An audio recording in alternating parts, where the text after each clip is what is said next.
Sadness and depression often get spoken about as if they're the same thing, but they're not. And understanding the difference could completely change how you see yourself and your experience, because one of them is actually healthy and the other is often what happens when that healthy emotion gets buried.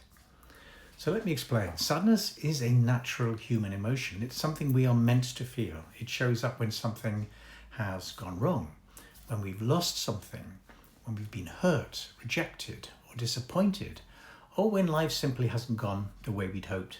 Sadness is honest, it's direct, and importantly, it has a beginning, a middle, and an end, if we allow it. Sadness says something meaningful. It says this mattered. It says that hurt. It says I've lost something important. And when we allow ourselves to feel sadness, to really feel it, something shifts, something processes, and over time it begins to move. It doesn't stay stuck forever.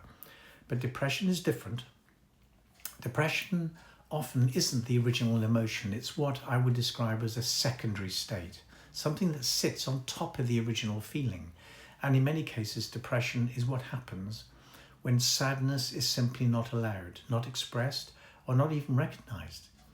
Instead of feeling sadness, we shut it down, we suppress it, we distract ourselves from it, or more commonly, we turn against ourselves. And this is where your inner critic comes in, because rather than allowing the sadness of this hurt me, or I felt rejected, or I feel like I failed, the inner critic steps in and says, what's wrong with you? You shouldn't feel like this. You're not enough. You've messed this up. So now instead of feeling sadness, which would move, we feel heaviness, we feel stuck, we feel hopeless, we feel flat. And that's much closer to what we call depression.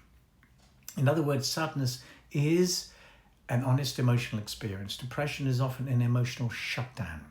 And here's the key point. Sadness connects you to yourself. Depression disconnects you from yourself. Sadness is your inner child expressing something real, something vulnerable, something human. Whereas depression is often what happens when that inner child is overpowered by the inner critic.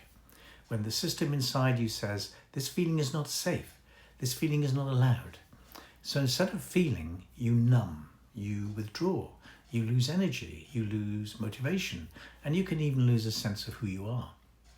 And this is why so many people say things like, I don't feel like myself anymore, or I just feel empty, because depression isn't just low mood, it's disconnection from your emotional self.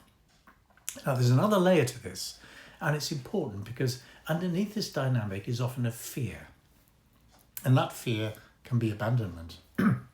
If at some level you learned that expressing sadness led to rejection, being ignored, being dismissed, or even being shamed, then your system adapts. It learns that sadness is dangerous.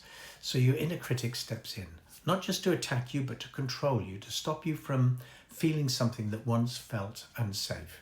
And your inner child, the part of you that feels the sadness, learns to stay quiet. So what you've left with is not the original sadness, but the aftermath of suppressing it, which is what we experience as depression. And this is why trying to fix depression by just thinking positively or pushing yourself harder often doesn't work, because you're trying to solve the wrong problem.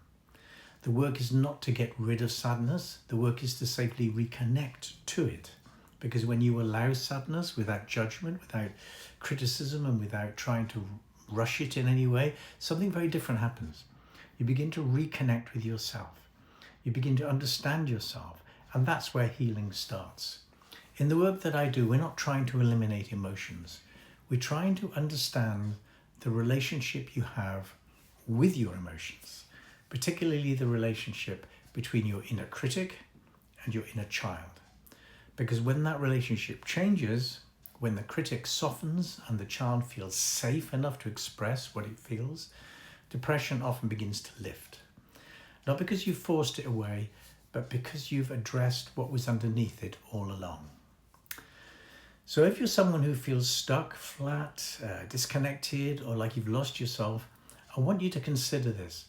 Maybe you're not broken. Maybe there's nothing wrong with you. Maybe there's something inside you that hasn't been allowed to be felt.